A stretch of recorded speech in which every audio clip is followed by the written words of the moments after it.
صباح الخير. ازيكم يا جماعة؟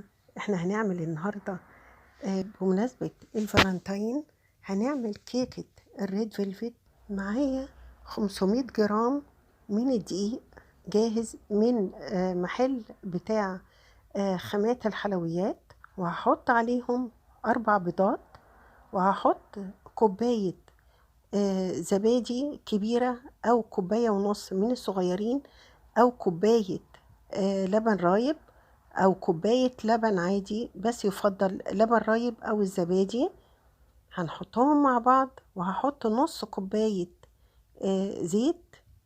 هي المكونات كلها سهلة وبسيطة، ومش هحط معاهم بقى أي حاجة. هي دي مكونات الكيكة الجاهزة. هضرب كده من غير ما أشغل المضرب، بس عشان ما يعفرش. هنضرب حوالي زي 7 دقايق. هي الكيكة بتاعتها غير التانية، هي ما بتطلعش يعني ما بتبقاش نافشة قوي، بتبقى زي ما هي سايلة كده. معايا الصاج، المفروض مقاسه 30 في 40، بس ده أقل شوية. أنا دهنته بالزيت وحطيت ورق زبدة عليه، وبعدين هحط كده الخليط بعد ما ضربته. طبعا أنا مشغلة الفرن سابق التسخين على درجة حرارة 180.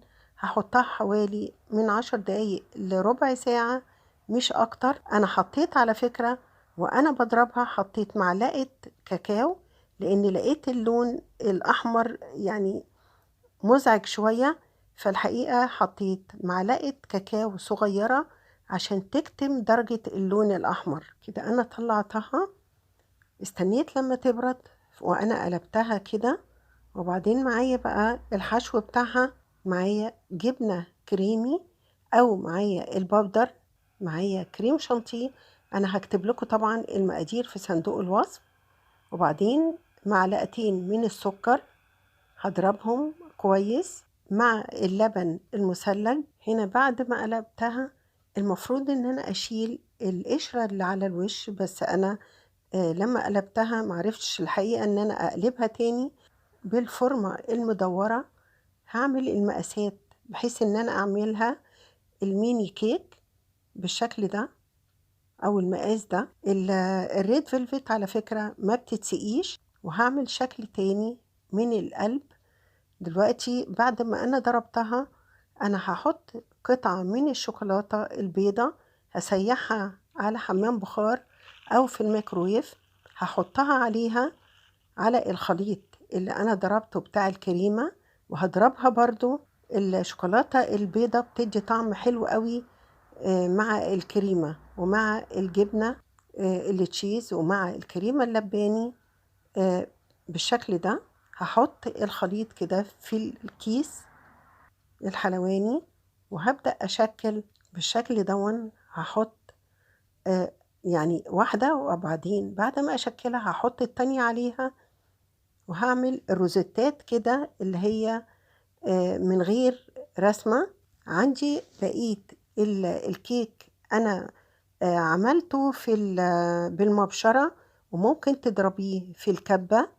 وعندي ده ورق بتاع تزيين، اسمه ورق دهب للتزيين، برضو من بتاع خامات الحلويات. لقيت شكل الفراولاية كده هتكون شكلها أشيك، وهحط عليها برضو الورق دون بالشكل ده.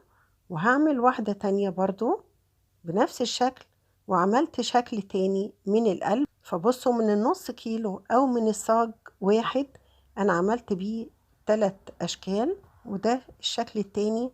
أنا بوريكم بس بالمبشرة إن أنا بشرت قطعة من الكيك أو بواقي الكيك.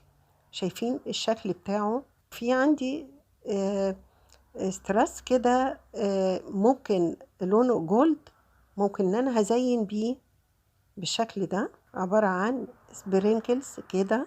وعندي قلب هحطه على القلب الكيك بالشكل ده. شايفين الشياكة والجمال؟ على فكرة شكلهم أشيك من الصورة. الحقيقة الفيديو ظلمهم أو الصورة ظلمهم، لكن هم شكلهم شيك قوي قوي الحقيقة. وياريت تقولولي رأيكم، وما تنسوش تعملوا اشتراك في القناة، وإلى اللقاء في فيديو جديد.